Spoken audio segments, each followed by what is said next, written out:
हिंदू विधि के अनुसार विवाह को एक संस्कार माना गया है। अगर हम कानूनी मामलों से परे हटकर देखें तो विवाह को 7 जन्मों तक का बंधन माना गया है। इसमें अलग होने जैसी कोई प्रावधान ही नहीं है पुरानी मान्यताओं के हिसाब से। लेकिन जो कानून है वह एक प्रगतिशील ढांचे के आधार पर चलता है, जिसके अनुसार कानून की सार्थकता तभी है जब वह सामाजिक जरूरतों के हिसाब से सटीक बैठे। इसलिए कानून में संशोधन होता है, कुछ प्रावधानों को निरस्त किया जाता है, कुछ अतिरिक्त चीजें जोड़ी जाती हैं आवश्यकता के अनुसार। आज हम पढ़ रहे हैं हिंदू मैरिज एक्ट का section 13 that contains several conditions for getting a divorce under Hindu Marriage Act।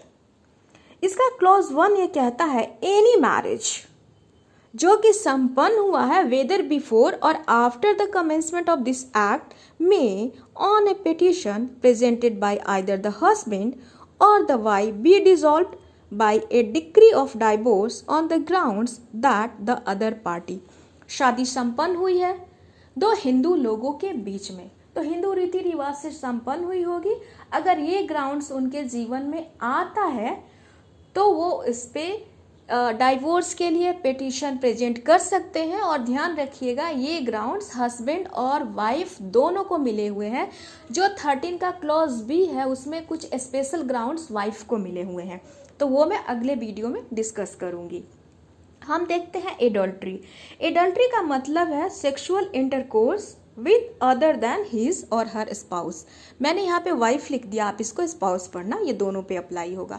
क्योंकि शादी को काफी विश्वास वाला रिश्ता माना गया है तो इस तरीके का इमोरल एक्ट स्वीकार्य नहीं होगा।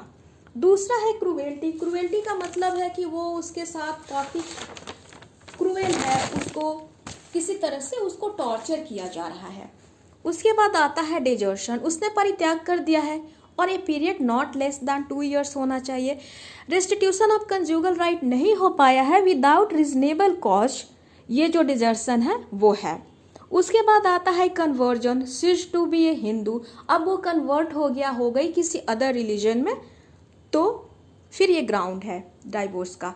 उसके बाद आता है अनसाउंड माइंड। अनसाउंड माइंड का मतलब है मेंटल डिसऑर्डर है कोई जो कंटिन्यूअसली है या फिर इंटरमिटेंटली है। और ये देखते हैं किस तरह का होना चाहिए, तो to such an extent can not reasonably be expected to live with the respondent. ये इस हद तक है। अब हम एक्सप्लेनेशन देखते हैं कि मेंटल डिसऑर्डर में क्या क्या और है। तो मेंटल इलनेस है, incomplete development of mind, psychopathic disorder, disability of mind and include schizophrenia।